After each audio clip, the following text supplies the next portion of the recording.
I'm excited for today's gig. It's gonna be an interesting one. Matt is gonna pick me up in the truck, and we are gonna travel about 2.5 hours away to my old stomping grounds, and we're gonna be doing a gig in a theater. Man, my poor plants are dying. But it's just that top row. Fall always kind of makes me... Oh, come on, backpack? What the heck? There we go. What was I saying? Oh yeah, fall makes me a little sad because I have all this work. I mean, look at all those leaves still waiting to come down. Gotta do the pat down, make sure I got my wallet, my phone. Matt's got his driving shades, and I'm sure he's loaded up on snacks for our road trip. Let's do this. Like I said, we have about a 2.5 hour drive, so we get to talk about all of... Hey, slow down, it's not a race. We kept passing these fields that were still really green. I'm really confused how that works. And with the magic of editing, we have arrived. We are setting up in the World Theater, which is in the heart of downtown Kearney. The theater was built in 1927 and was later remodeled, but it's kept all of its previous charm. At the theater, they show old movies, they have great events, they also do comedy and live music. Now that we're here, it's time to assess the situation indoors and see how we're gonna set up for this one. You do research online before you get to a gig, but you always have to make calls when you're actually getting the venue. And right off the bat, we have this giant drop to deal with. This is really cool. They did a very good job on this renovation. Everything looks really, really nice, but you still get that nostalgic feel of the old school theater. Okay, I guess I'll start working. One thing that's worrying about going so far away is, do you have all your gear? But that's a great thing about a box truck, because you can bring all your gear. You also save so much time at the end of the night, because in my case, since I rent a trailer, I have to load up the trailer from my garage, take it to a gig, load it back up, and then when I get home, unload it again. But with a box truck, you load it up at the end of the night, and you're good to go for the next gig. I mean, of course, you'll need a safe place to park it and or a giant garage, but that's out of my pay grade. One thing I learned about working in a warehouse and in retail is, yeah, you can lift these by yourself probably, but really? Teamwork makes the dream work. It just makes more sense. You're less likely to get hurt, and you don't need to burn all your energy trying to show how masculine you are. That's what my sick mustache and patchy beard are for. I really like these totems that Matt uses. It adds a nice splash of color, and he doesn't get crazy DJ with them either. The cool thing that he does is he has them pre-built. That way you don't have to waste time putting in the lights, running a whole bunch of cables. With the cover on it, you really only have one cable to run, and that's the wireless DMX. Today for power, we are going to be using Matt's distribution box. I just got mine this season, and I like the color yellow better than red, so mine's cooler.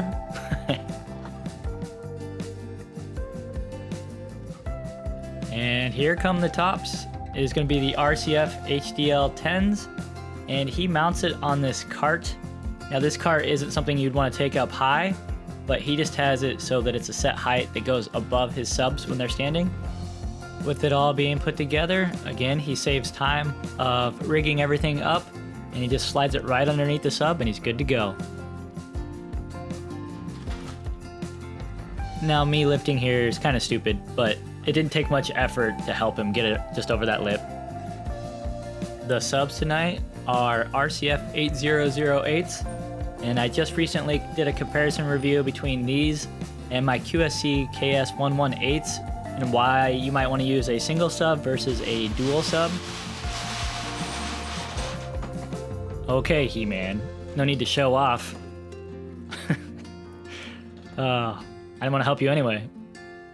So spoiler, in that review, I talk about the fact that this sub is easier to put together, but it's 176 pounds.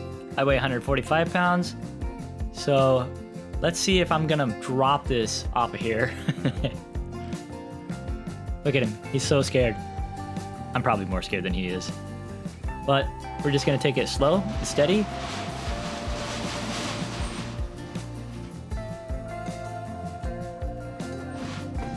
Yay, I did it. I'm really glad he has this ramp, and I've had to borrow it a few times. So I think that's gonna be an item that I add to my list of things I need to be doing sound on my own. Hey, I might have to make a video like that. Now this case looks skinny and small, but it's a mixer, and it's surprisingly heavy. And I definitely did not hurt my arm. We are hardwiring it in, so I'm going to tape off this door. I'm going to use these small strips first and then come back over it with the long one. And I'll be adding some high vis to areas where it crosses through doorways and such. I'm not going to pretend like I'm a pro, but I try to just use as little tape as possible to keep it tight and make sure that it curves the corners without sticking out for people to trip on. See how nicely this fits underneath the sub?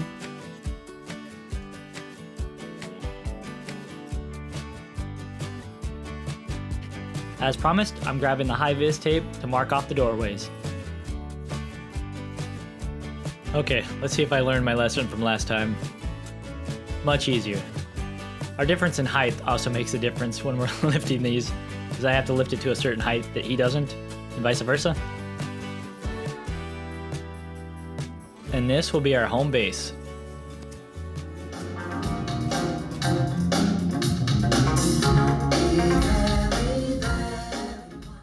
Well, the system's working. Matt's gonna go around and make sure it sounds good everywhere, and I'm gonna go mess around. No, I'll go help the band load in. How about that?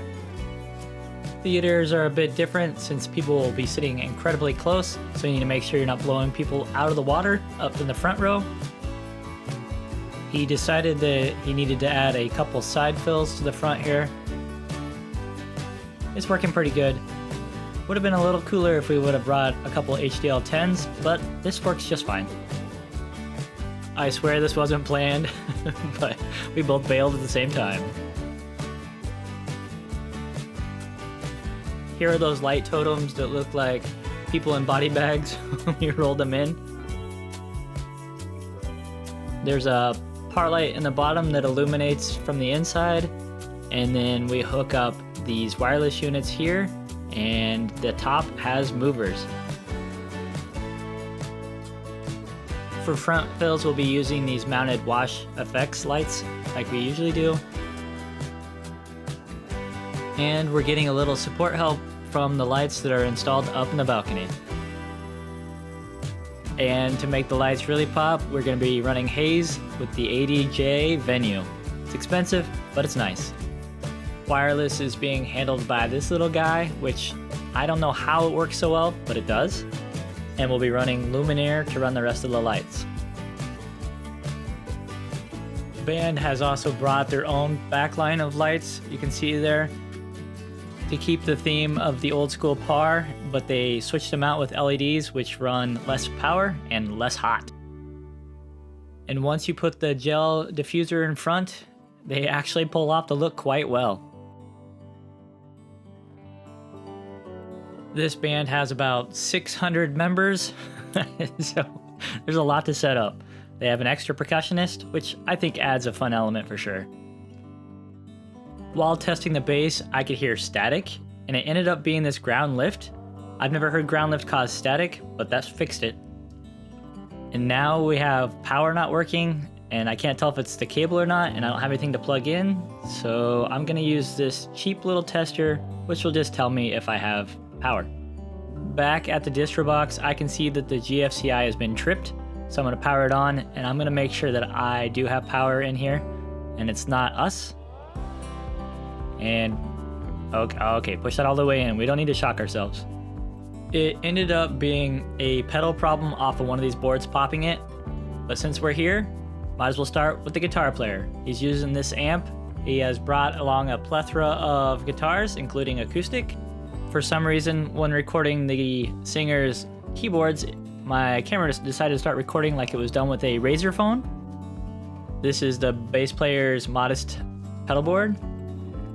Here is his bass guitar he's using for tonight. Normally he runs through this orange cab, but it looks like he has a larger cab just in case. And he wanted to use a wedge tonight, so he will be using this EV-12. This is the other guitar player's pedal board. He'll be using this PRS as a backup. And his main guitar will be the Fender with some humbuckers in it. He'll be using this Boogie combo amp that apparently we still need to run a line to. They also have a second keyboard player tonight, who is also going to be playing the saxophone and the other thing there. Clarinet? Flute? I don't know. And here's a very dark view of the other percussionist. And again, my Razr phone working hard here for the video.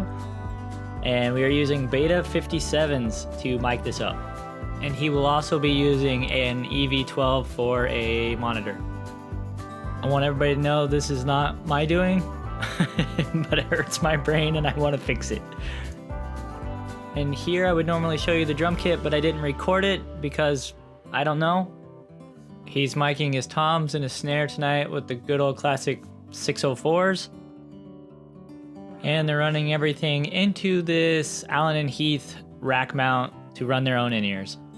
And then they are running their splits into some stage boxes that Matt has set out. Those will be feeding our M32 console back here, looking all cool and fly with the Knight Rider LED. Looks like we're ready for a test.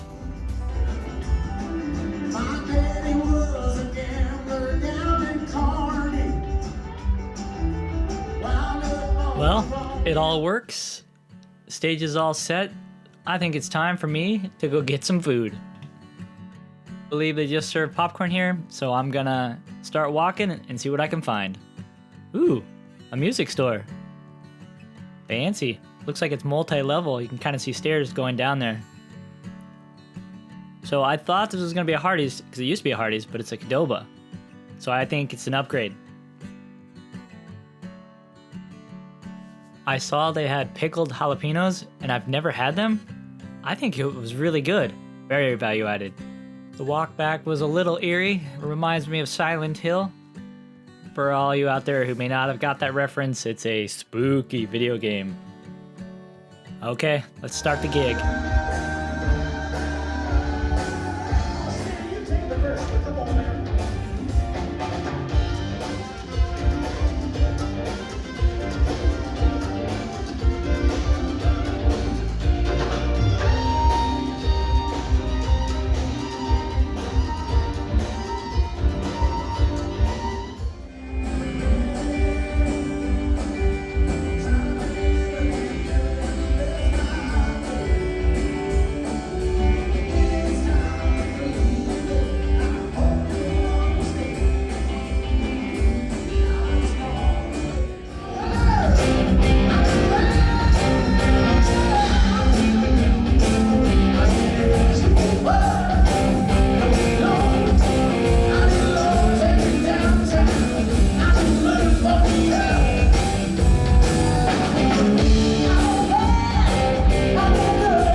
And there we go, another successful gig. This was a really interesting one. I've never had to do a sound gig inside a theater, so I learned a lot. And sometimes it's just fun to have a literal change in venue to reinvigorate you.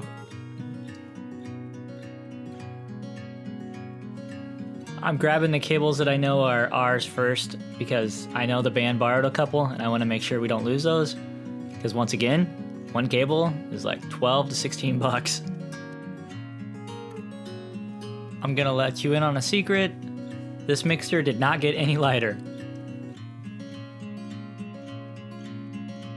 It actually started getting pretty cold here, and I'm obviously a big old wimp, so I had to bust out the coat.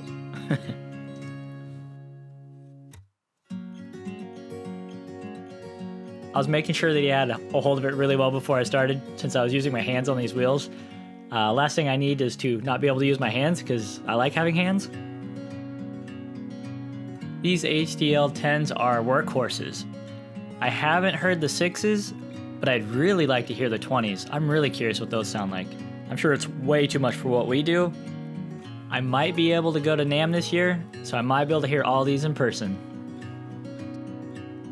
At the end of the night, the venue gave us some popcorn, which I gladly accepted.